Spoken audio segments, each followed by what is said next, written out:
అందరికీ నమస్తే. Welcome to TR TV. నేను మీ తిరుపతి. కేంద్ర మంత్రి బండి సంజయ్ కొడుకు బండి సాయి భగీరథ్ ఈరోజు మధ్యాహ్నం 2 గంటల లోపు పేట్ బషీర్బాగ్ పోలీస్ స్టేషన్కు విచారణకు హాజరు కావాల్సినటువంటి అవసరం ఉన్నది. నిన్న పోలీసులు బండి సంజయ్ ఇంటికి పోయినారు, నోటీసులు సర్వ్ చేసిర్రు. ఈరోజు 2 గంటల లోపు ఖచ్చితంగా పోలీస్ స్టేషన్కి రావాల్సిందే, విచారణకు హాజరు కావాల్సిందే, ఇన్వెస్టిగేషన్కి సహకరించాల్సిందే అనేటటువంటి అంశంతో పోలీసులు నోటీసులు జారీ చేసినారు. ఒకవేళ ఈరోజు గనక ఆ నోటీస్కు అనుగుణంగా రాకపోతే, ఆ నోటీస్లో చాలా క్లియర్గా వాళ్ళు పెట్టినారు, ఒకవేళ మేము నోటీసులు ఇచ్చిన తర్వాత కూడా మేము చెప్పినటువంటి టైం లోపు రాకపోతే లీగల్గా యాక్షన్ తీసుకుంటాం, సో లీగల్గా ఖచ్చితంగా ముందుకు పోతాం అనేటటువంటి అంశాన్ని పోలీసులు చాలా క్లియర్గా వాళ్ళు ఆ నోటీస్లో మెన్షన్ చేసేటటువంటి కార్యక్రమం చేశారు. నా వెనకాల మీకు నోటీస్ కూడా కనబడుతున్నది. Please note that failure of comply with this notice May result in legal action being intend against you in accordance with law అని చెప్పి, ఒకవేళ నువ్వు సరైనటువంటి టైంలో రాకపోతే, 2 లోపు నువ్వు పోలీస్ స్టేషన్కి గనక హాజరు కాకపోతే లీగల్గా మీ పైన యాక్షన్ తీసుకుంటాం అనేటటువంటి మాటని పోలీసులు చెప్పేటటువంటి కార్యక్రమం చేశారు. అలాగే ఇప్పుడు అమ్మాయి బాధిత కుటుంబం పోలీస్ స్టేషన్కి పోయి కేసు పెట్టినప్పుడు పోక్సో కేసు నమోదు చేసిరు బండి సంజయ్ కొడుకు పైన. అలాగే కొన్ని చిన్న సెక్షన్లు పెట్టిరు అనేటటువంటి ఒక చర్చ అయితే బలంగా వినబడ్డది. బేలేబుల్ సెక్షన్లే పెట్టిరు, ఈజీగా బెయిల్ వస్తాయి, స్టేషన్ బెయిల్ వచ్చేటటువంటి సెక్షన్లే పెట్టిరు అని చెప్పి పెద్ద ఎత్తున తెలంగాణలో ఒక చర్చ నడిచింది. ఇప్పుడు ఆల్టర్ చేసిరు సెక్షన్లు, అంటే మార్పులు చేర్పులు చేసే కార్యక్రమం చేసిరు సెక్షన్లు. ఒక కీలకమైనటువంటి సెక్షన్ని తెరపైకి పట్టుకొచ్చినారు. అంటే సెక్షన్లను కొంత మార్పులు చేర్పులు చేసిరు. ఆ కేసు తీవ్రత బట్టి, ఇప్పుడు కేసు ఎంత కఠినంగా ఉంటే, అంటే అమ్మాయి పైన ఎంత కఠినమైనటువంటి ఇబ్బంది జరిగితే అంత కఠినమైనటువంటి సెక్షన్లు పెడతారు. సో సెక్షన్లను కొంత మార్పులు చేర్పులు చేసే కార్యక్రమం చేసిరు, ఆల్టర్ చేసిరు సెక్షన్లను. మరి ఏం సెక్షన్ పెట్టిరు, ఏం కథ? మరి ఈ సెక్షన్లకు బండి సంజయ్ కొడుకు నిజంగా తప్పు చేసినట్టు రుజువు అయితే, బండి సంజయ్ కొడుకు నిజంగానే అమ్మాయిని ఇబ్బంది పెట్టినట్టు రుజువు అయితే దాదాపు 20 సంవత్సరాలు జైలు శిక్ష పడేటటువంటి సెక్షన్ అట. చాలా కీలకమైనటువంటి సెక్షన్ పెట్టినారు. ఆ సెక్షన్ ఏంటంటే చాలా క్లియర్, మీకు ఇక్కడ కనబడుతుంది. 51RW6 అనేటటువంటి ఒక సెక్షన్ని చాలా క్లియర్గా వీళ్ళు ఆల్టర్ చేసిరు. ఇక్కడ ఆల్టర్డ్ అని చెప్పి చాలా క్లియర్గా మీకు ఇక్కడ కనబడతా ఉన్నది. ఇక్కడ protection of children from sexual offence act 2012 ప్రకారం వీళ్ళు కేసు నమోదు చేసిరు, అంటే కేసు సెక్షన్లు ఆల్టర్ చేసినటువంటి కార్యక్రమం చేసిరు. సో ఈ సెక్షన్లు ఏంది, ఏం కథ అనేది కూడా చాలా క్లియర్గా మనం ఒకసారి డిస్కస్ చేసుకునేటటువంటి కార్యక్రమం కూడా చేద్దాం. నేను ఇప్పుడే చాట్ జీపీటీని కూడా అడిగిన, అసలు ఏంది, ఎట్లా ఉంటుంది సెక్షన్, ఏం కథ. మరి ఇప్పుడు వాళ్ళు పెట్టినటువంటి సెక్షన్ అయితే section 51 red with section 6 section 51RW6 అని చెప్పి చాలా క్లియర్గా ఉన్నది. BNSS అనేటటువంటి ఈ సెక్షన్లను చాలా క్లియర్గా బండి సంజయ్ కొడుకు పైన పెట్టేటటువంటి కార్యక్రమం చేశారు. ఇప్పుడు నిజంగానే బండి సంజయ్ బండి సంజయ్ కొడుకు ఏ తప్పు చేయకపోతే, బండి సంజయ్ కొడుకు ఆ అమ్మాయిని ఏ రకంగా ఇబ్బంది పెట్టకపోతే, ఇంత తీవ్రమైనటువంటి సెక్షన్లతో బండి సంజయ్ కొడుకు పైన ఎందుకు కేసు నమోదు చేస్తారు పోలీసులు? ఇప్పుడు బండి సంజయ్ వాళ్ళ వర్షన్ ఏంది, బండి సంజయ్ సంబంధించిన వాళ్ళ కొడుకు వర్షన్ ఏంది? అసలు ఆ అమ్మాయి మైనరే కాదు, ఆ అమ్మాయి మేజర్ అనేటటువంటి అంశాన్ని తెరపైకి పట్టుకొస్తున్నారు. ఆ అమ్మాయి మైనరా మేజరా ఏందనేది కూడా వీడియోలో చాలా క్లియర్గా మనం డిస్కస్ చేసుకునేటటువంటి కార్యక్రమం కూడా చేద్దాం. ఫస్ట్ పనిష్మెంట్ ఎంత, బండి సంజయ్ కొడుకు నిజంగా తప్పు చేసినట్టు ప్రూవ్ అయితే ఇప్పుడు పోలీసులు పెట్టినటువంటి సెక్షన్ల ప్రకారం ఎన్నేళ్ళు జైలు శిక్ష పడేటటువంటి అవకాశం ఉండొచ్చు అనేది ఒకసారి డిస్కస్ చేసుకోవాలి. అంతకంటే ముందు మీకు ఫన్ బకెట్ భార్గవ్ అని చెప్పి ఒక పోరడు ఐడియా ఉంటాడు. ఫన్ బకెట్ భార్గవ్ అని చెప్పి ఆయన ఇన్స్టాగ్రామ్లో వీడియోలు చేస్తూ ఉంటాడు. ఇన్స్టాగ్రామ్లో ఇన్ఫ్లుయెన్సర్, ఆయన కామెడీ వీడియోలు చేస్తాడు, సోషల్ మెసేజ్ ఇచ్చేటటువంటి వీడియోలు చేస్తూ ఉంటాడు. ఆ అబ్బాయితో కలిసి రీల్స్ చేసేటటువంటి ఒక అమ్మాయిని ఈ అబ్బాయి ఇబ్బంది పెట్టిందనేటటువంటి అంశంతో ఆ ఫన్ బకెట్ భార్గవ్ పైన ఒక మైనర్ అమ్మాయి కేసు పెట్టింది. కేసు పెడితే ఆ అబ్బాయిని ఇమీడియట్లీ అరెస్ట్ చేసి 20 ఏళ్ళు జైలు శిక్ష. స్టిల్ నౌ ఆ అబ్బాయి ఇంకా జైల్లోనే ఉన్నాడు. ఒక మైనర్ అమ్మాయి ఒక అబ్బాయి పైన, మేజర్ అబ్బాయి పైన కేసు పెడితే విచారణ జరుగుతుంది. ఆ మేజర్ అబ్బాయి మైనర్ అమ్మాయిని నిజంగానే ఇబ్బంది పెట్టినట్టుగా ప్రూవ్ అయితే కఠినమైనటువంటి శిక్షలు పడతాయి, కఠినమైన శిక్షలు. అవసరమని కూడా లైఫ్ పడుతుందట, 100 సంవత్సరాల దాకా జైల్లో ఉండాల్సినటువంటి అవసరం కూడా వస్తుందట. అంత ఘోరమైన శిక్షలు పడతాయి. అవసరం అనుకుంటే ఇంకా ఏమంటారు డబ్బులు కూడా కట్టాలంటే ఫైన్ కూడా కట్టాల్సినటువంటి అవసరం ఉంటుంది, ఫైన్ కూడా చెల్లించాల్సినటువంటి అవసరం ఉంటుంది. సో చాలా కఠినమైనటువంటి అంశాలు ఉంటాయి. ఇంకోటి, ఇప్పుడు ఈ అమ్మాయికి సంబంధించినటువంటి వీడియోలు కూడా సోషల్ మీడియాలో సర్క్యులేట్ చేస్తున్నారు, సోషల్ మీడియాలో విపరీతంగా ప్రచారం చేస్తున్నారు. ఈ మైనర్ అమ్మాయి వీడియో ఎవరెవరైతే సోషల్ మీడియాలో ప్రచారం చేస్తున్నారో వాళ్ళ ఐడీస్ మొత్తం కూడా పోలీసులు వెరిఫికేషన్ చేస్తున్నారు. సో వాళ్ళపైన కూడా కేసు నమోదయ్యే అవకాశం ఉన్నది.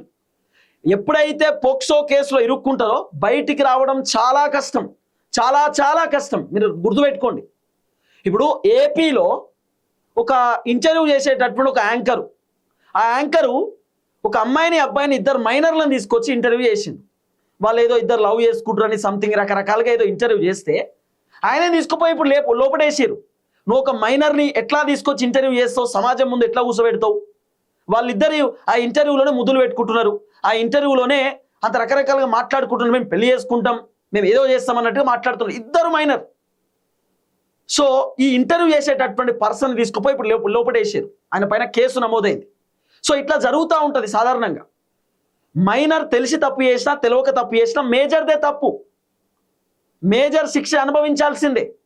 సో ఇక్కడ ఒకవేళ బండి సంజయ్ కొడుకు గనక తప్పు చేస్తే బండి సంజయ్ కొడుకు శిక్ష తప్పదు. సరే, ఒకసారి సెక్షన్ మనం మాట్లాడుకునే కరెక్షన్ చేస్తే పోక్సో చట్టం protection of children from sexual offence యాక్ట్లోని section 5(1) read with section 6 section 5(1) RW section అనేది అత్యంత తీవ్రమైన నేరంగా పరిగణించబడుతుంది. ఇది మైనర్ పిల్లలపై జరిగే తీవ్రమైన లైంగిక దాడి, అగ్రవేటెడ్ ప్రివెంటేటివ్ సెక్షువల్ అసల్ట్ నేరానికి సంబంధించినవి నేను చెప్తే ఇప్పుడు ఈ సెక్షన్ కింద కోర్టులో నేరం నిరూపణ అయితే పడే శిక్షల వివరాలు కింద ఉన్నాయి, నేను చెప్తా. కనీస శిక్ష మినిమం పనిష్మెంట్, నిందితుడికి కనీసం 20 సంవత్సరాల కఠిన జైలు శిక్ష, రిగ్రెస్ ఇంపనిష్మెంట్ పడుతుంది. ఆ తర్వాత గరిష్ట శిక్ష అంటే మ్యాక్సిమం పనిష్మెంట్, నేరం యొక్క తీవ్రతను బట్టి ఈ శిక్షను జీవిత ఖైదీ కూడా పడేటటువంటి అవకాశం ఉంటుందట. ఒకవేళ మ్యాక్సిమం ఇంకా ఆ మైనర్ అమ్మాయిని ఇంకా బాగా ఇబ్బంది పెట్టినట్టుంటే, ఆ మైనర్ అమ్మాయి బాధ మొత్తం కనుక ఆమె చెప్తే, నిజంగా ఈ మేజర్ ఆ అమ్మాయిని కనుక నిజంగానే టార్చర్ పెడితే, రకరకాలుగా ఇబ్బంది పెడితే మ్యాక్సిమం అవసరం అనుకుంటే లైఫ్ పడేటటువంటి అవకాశం కూడా ఉంటుందట. లైఫ్ అంటే ఇక జీవిత ఖైదీ, జీవిత శిక్ష కూడా పడేటటువంటి అవకాశాలు ఉంటాయట. అంటే నిందితుడు సహజ జీవిత కాలం మొత్తం కూడా జైల్లోనే ఉండటం లేదా మరణశిక్ష, ఉరిశిక్ష వరకు కూడా విధించే అవకాశం ఉందట. చాలా తీవ్రమైనటువంటి సెక్షన్, చాలా తీవ్రమైన సెక్షన్.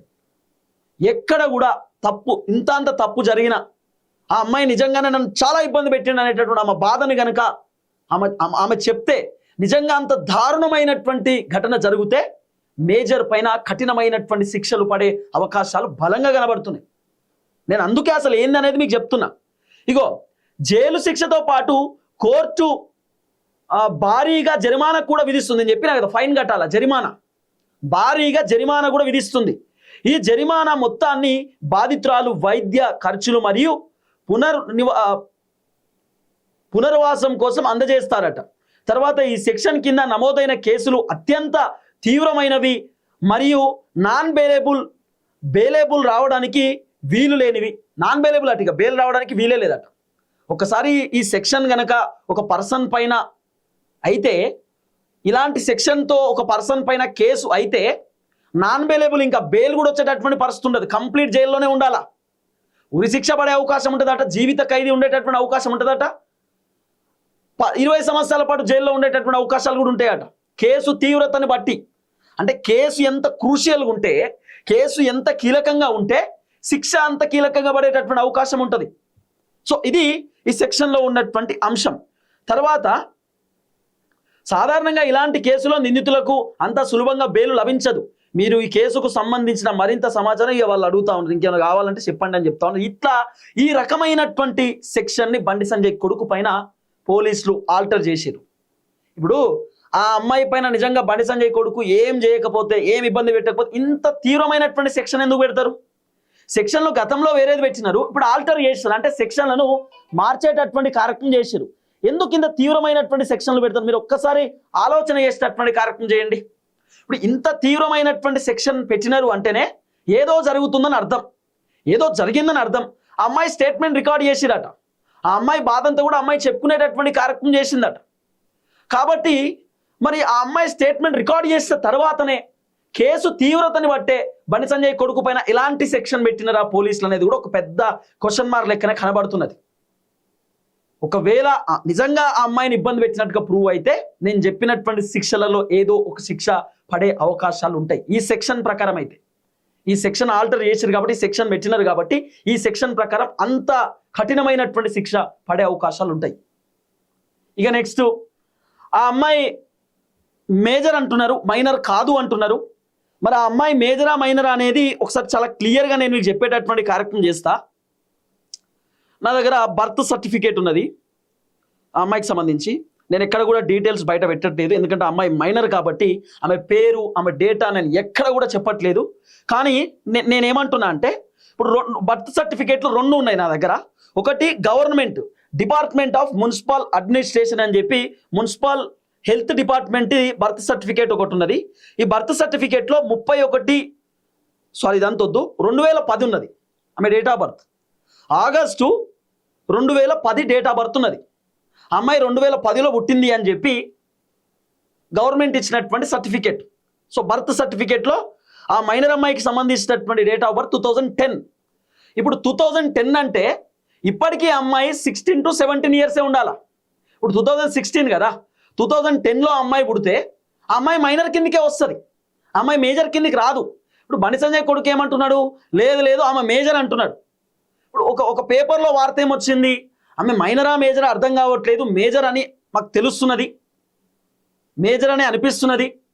సో December 31, 2025 లోపే ఆమె మేజర్ అయింది, ఆమె మైనర్ కానే కాదు అని చెప్పి చెప్తున్నారు.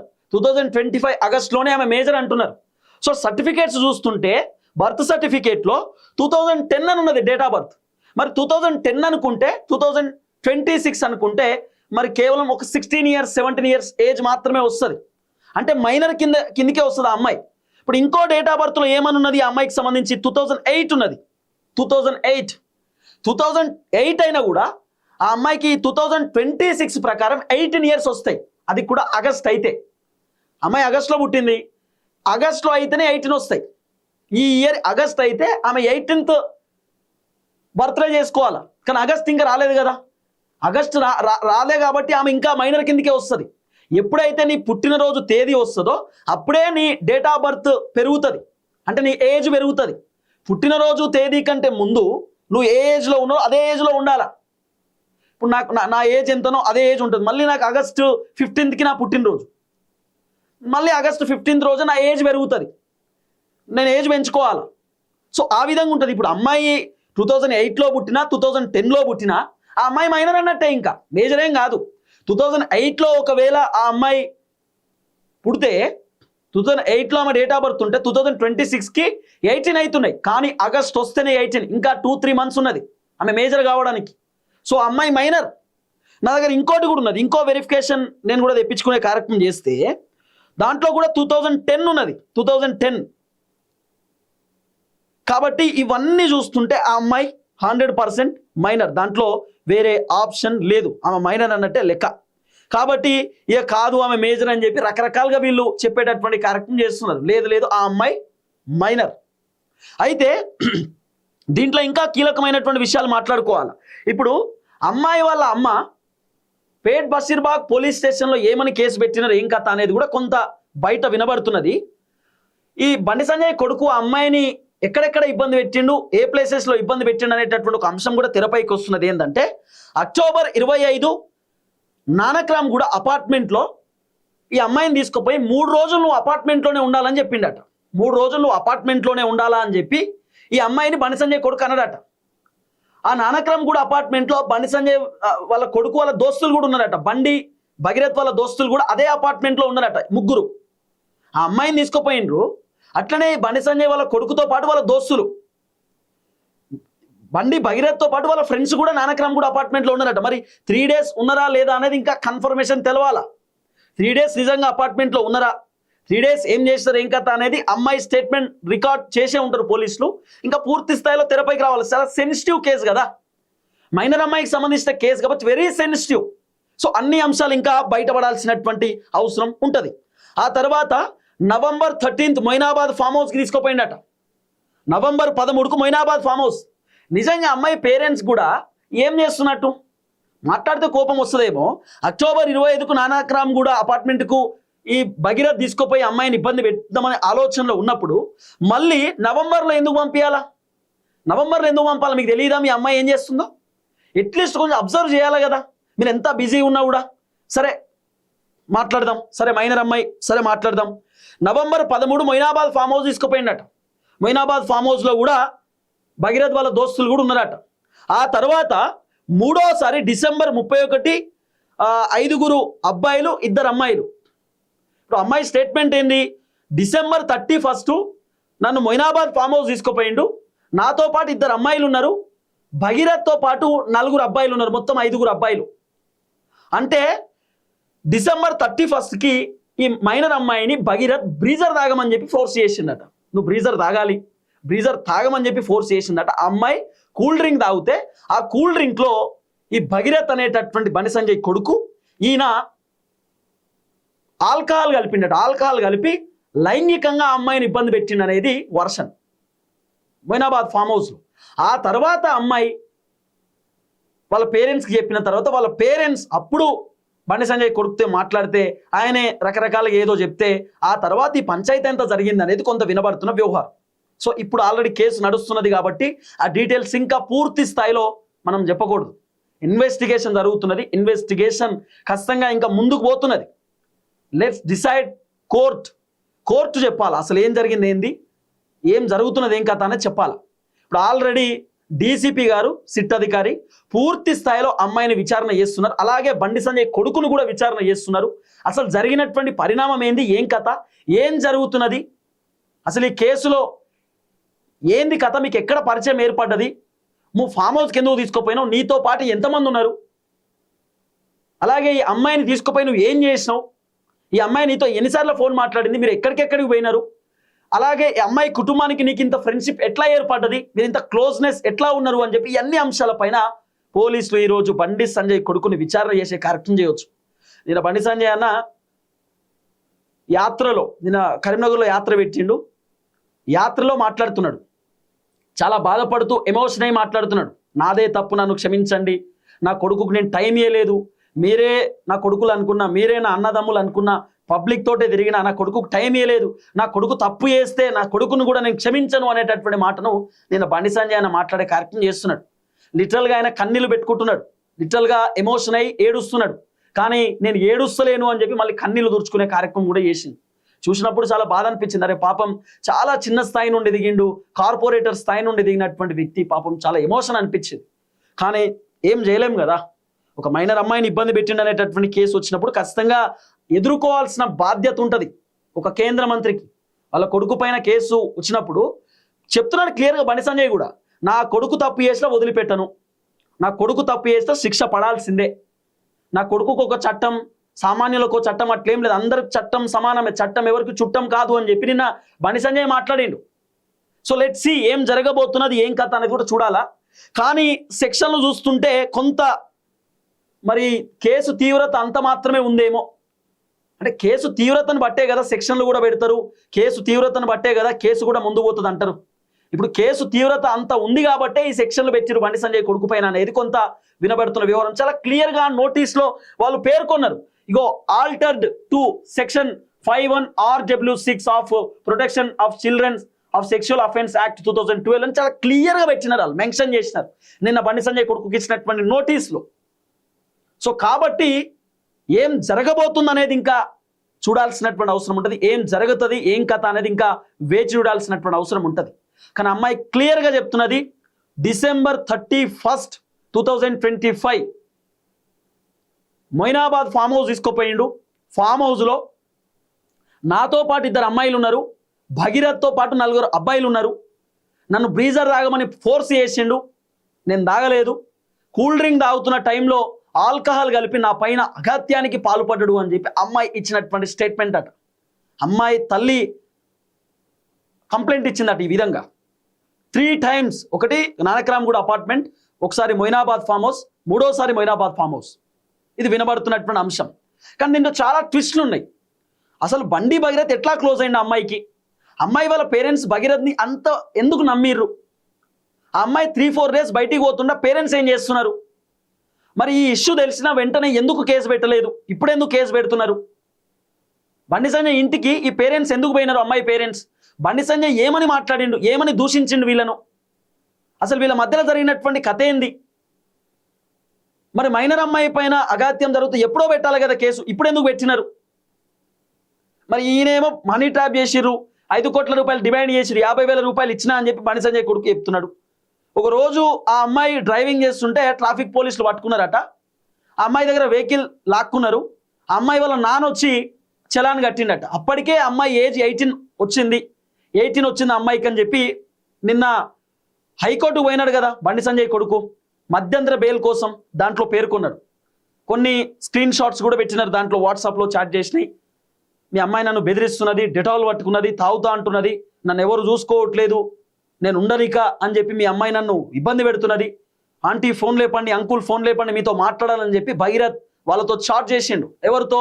ఆ అమ్మాయి వాళ్ళ పేరెంట్స్తో, వాళ్ళ అమ్మతో, వాళ్ళ నాన్నతో చాట్ చేసిండు భగీరథ్. చాలా క్లియర్గా చాటింగ్ కూడా నిన్న సబ్మిట్ చేసినారు. అలాగే నేను హైదరాబాద్లో ఉన్నా, నేను ఎక్కడికి పారిపోలేదు, పరారిలో లేను, హైదరాబాద్లోనే ఉన్నా అని చెప్పి బండి భగీరథ్ నిన్న చాలా క్లియర్గా ఆయన చెప్పిండు. అలాగే అమ్మాయి మైనర్ అంటూ, అంటే అమ్మాయి మేజర్ అంటూ కూడా బండి భగీరథ్ నిన్న కోర్టు దృష్టికి తీసుకెళ్ళిండు. సో రేపు హైకోర్టులో విచారణ ఉన్నది బండి సంజయ్ కొడుకు పైన. మరి బెయిల్ వస్తుందా రాదా అనేది ఇంకా ముందు వేచి చూడాల్సినటువంటి అవసరం ఉంటుంది. నేను నెక్స్ట్ వీడియో బండి సంజయ్ ఏం మాట్లాడిండు, ఏం కథ అనేది ఒక 3 వీడియోలు ఉన్నాయి. ఆ వీడియోలు నేను మీకు చూపించేటటువంటి కార్యక్రమం కూడా చేస్తా. దయచేసి వీడియో అందరికి షేర్ చేసేటటువంటి కార్యక్రమం చేయండి. చూద్దాం ఏం జరగబోతుంది. అందరికీ నమస్తే, థ్యాంక్ యూ సో మచ్. జై తెలంగాణ.